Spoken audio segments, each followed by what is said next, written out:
Hello, FlossTube, and Happy New Year to you.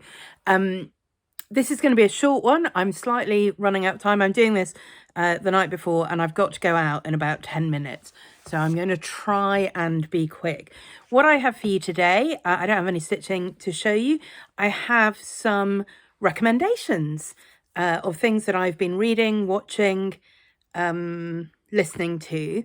And I also forgot to do yesterday's 12 Days of Generosity, so I have that, and also today's 12 Days of Generosity. So, recommendations. If you have ever read Susan Cooper's The Dark is Rising series, you will want to check out BBC Sounds. They have been doing the most wonderful adaptation of it, sort of every day since just before the solstice, following the action of the book on the appropriate day. I think it's been really, really well done, unlike the dreadful film of which we do not speak of a few years ago. So The Dark is Rising, it's on BBC Sounds, but you should be able to get that wherever you are in the world, really. And if you've got children, I guess like 8, 9, 10, something like that, that would be the right sort of age to start that kind of series with, I think. There's a series of 5 books. They're slightly different, but they're all connected. I really like all of them. Some people don't like all of them, but everyone likes The Dark is Rising.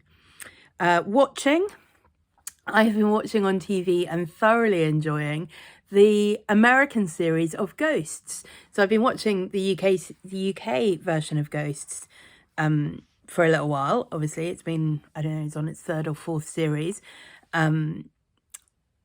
And people were like, oh, actually, the American version of it is pretty good as well. And it is. So if you're in America and you watch the American one and you can get access to the UK one, I would say that's worth watching too. But if you're in the UK and you haven't watched the American one, give it a go. It's exactly the same premise, but I really like that they've thought quite hard about what kind of ghosts you would be likely to get in a different place, and some of the storylines follow that. So they're, you know, some are exactly the same. So the scout leader with the arrow through his neck. Some are similar. So the chap with no trousers in the UK is a Tory politician. In America, he's like a finance person, I think, worked for Enron. And some are completely different. So like the American one has a Indigenous American from 500 years ago, and a 1920s jazz singer, whereas in the UK one there's like an 18th century lady. You know, so there's a mix, but both have been really great. What else? If you have Amazon Prime, I highly recommend, unless you are absolutely Christmased out, Your Christmas or Mine. Really, really fun Christmas film set in the UK. It's a couple who've got together at university going home for Christmas, and they both independently decide to surprise the other one by turning up at their house for Christmas. So obviously they then end up at each other's houses, and then there's snow and the trains aren't running, and so they're stuck finding out all the things that they haven't quite been honest with about each other's families. And yeah, really, really fun and sweet, you know, happy ending, but yeah, not schmaltzy at all. I really liked it. Reading, these are not new books, but they're books that I like to read again around this time of year. I love everything by Jenny Holiday, but particularly Duke, actually. I think it's a New Year, but more than a Christmas book, actually. New Year is the sort of significant date in that. And she wrote that series of books. There's 3 of them, and Duke actually is by far my favourite, with a sort of Hallmark Christmas movie in mind, but less schmaltzy and a little bit more sex, just so you know. Yeah, I really like it anyway.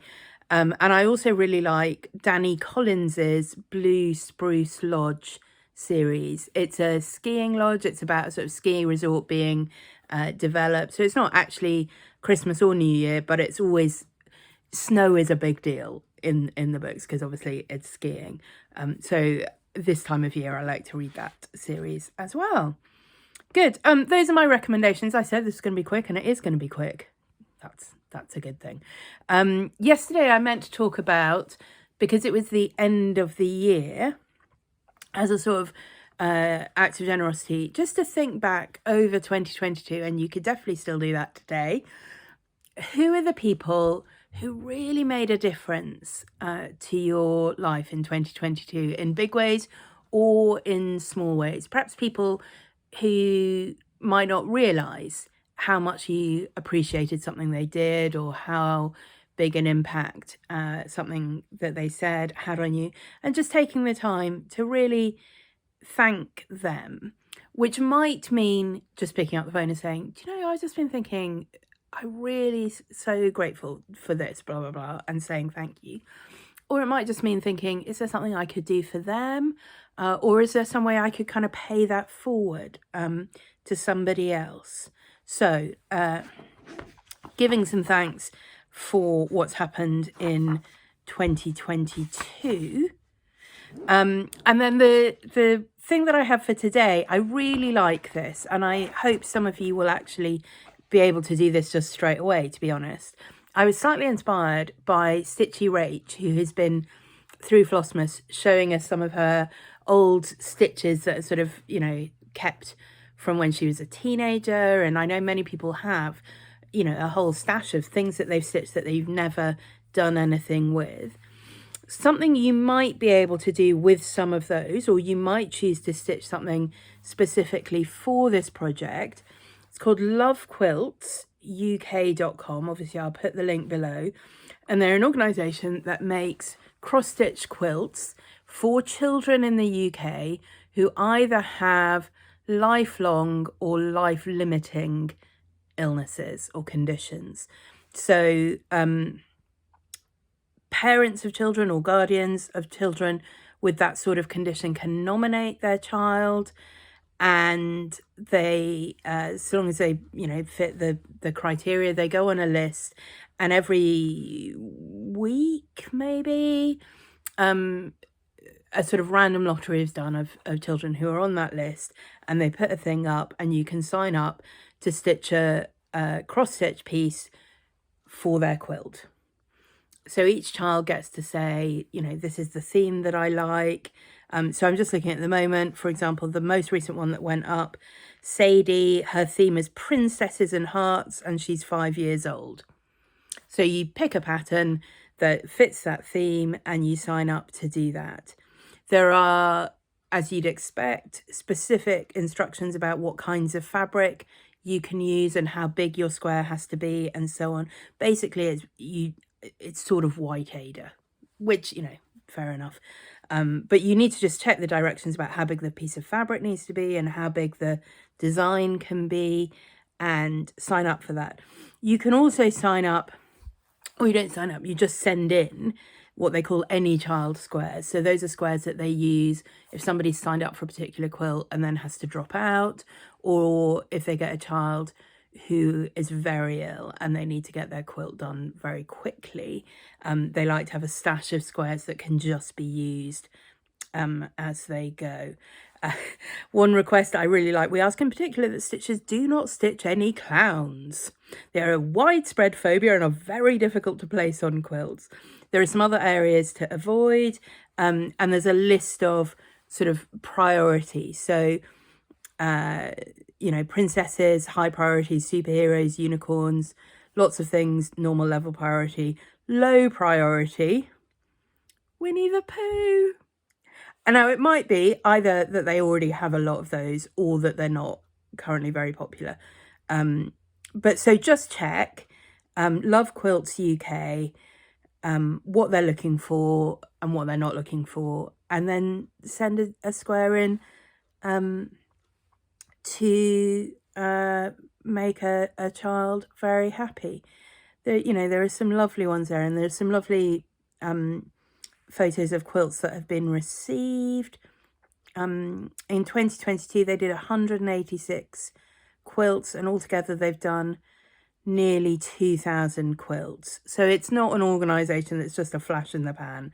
I think you can be pretty sure that if you send them something, it will get used. And I don't know. I think people just reach that point in cross stitching, I certainly do, where, or any craft, where you've made enough for yourself and your house. And it, you know, not that you can't do more or squeeze more in.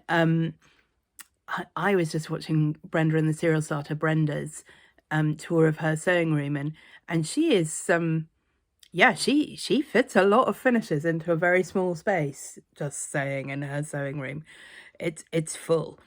But do you know what I mean? You sort of get to a point where you're like, oh, I've done this and I've done this, and then this wall is kind of full. And then, I mean, I get there very quickly because my house is very small and has sloping ceilings and very little actual wall. This is really the only wall space that I have, this one behind me, and little bits in other places. But yeah, and you're just like, I don't want to just keep stitching for the sake of it. What do I do with all this stuff? And that's, I think, one reason why lots of people don't have very many FFOs, is because you kind of think, yeah, I could finish it, but also then what would I do with it?